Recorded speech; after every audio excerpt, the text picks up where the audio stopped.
प्रिय भक्तों, आज हम आपको विद्यादायिनी, ज्ञान की देवी माता सरस्वती का एक ऐसा चमत्कारिक मंत्र बताने जा रहे हैं जिसके मात्र 108 बार नियमित जाप या श्रवण से आपके मन में जो भी पाने की इच्छा है वो पूर्ण हो जाएगी।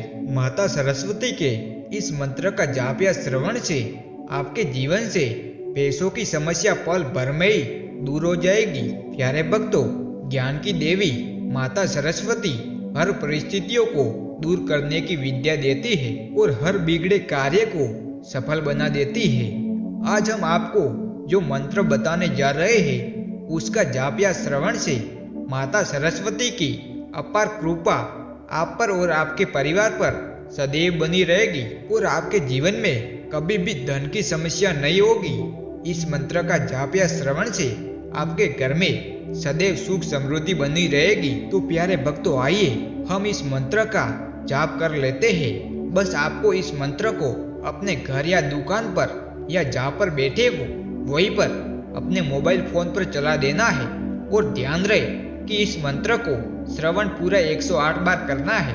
अगर इससे भी ज्यादा कर सकते हो तो वीडियो को दोबारा से चला देना है। और प्यारे भक्तों, अगर आपको हमारा यह वीडियो पसंद आया हो तो इस वीडियो को दिल से एक लाइक अवश्य करिएगा और साथ ही साथ हमारे चैनल को भी सब्सक्राइब कर देना। प्यारे भक्तों, हम आशा करते हैं कि इस मंत्र से आपको शीघ्र ही लाभ मिले।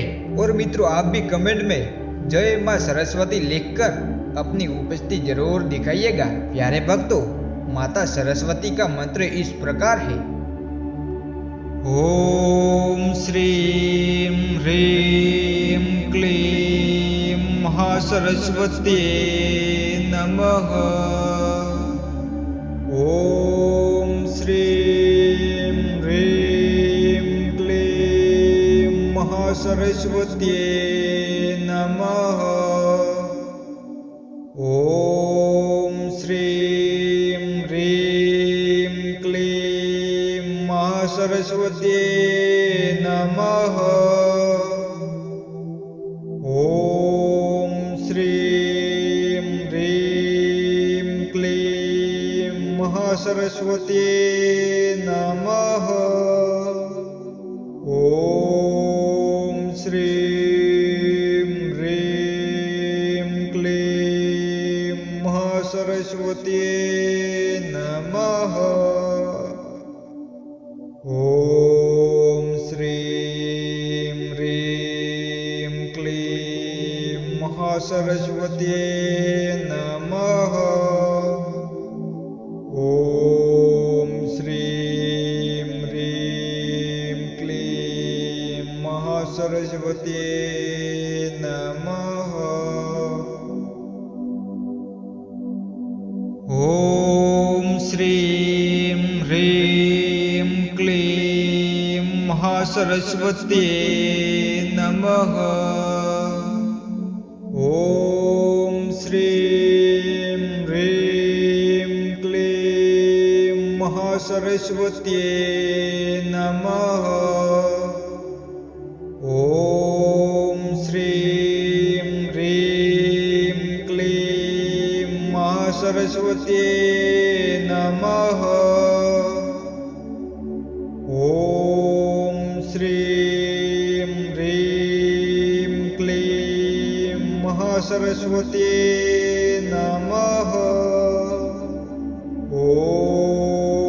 श्रीं ह्रीं क्लीं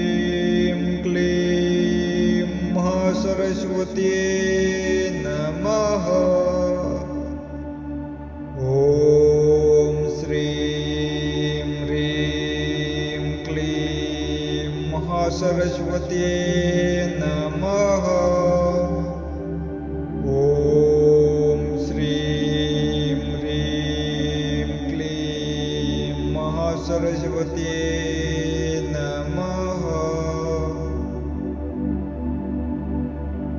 ओम श्रीं ह्रीं क्लीं महासरस्वती नमः।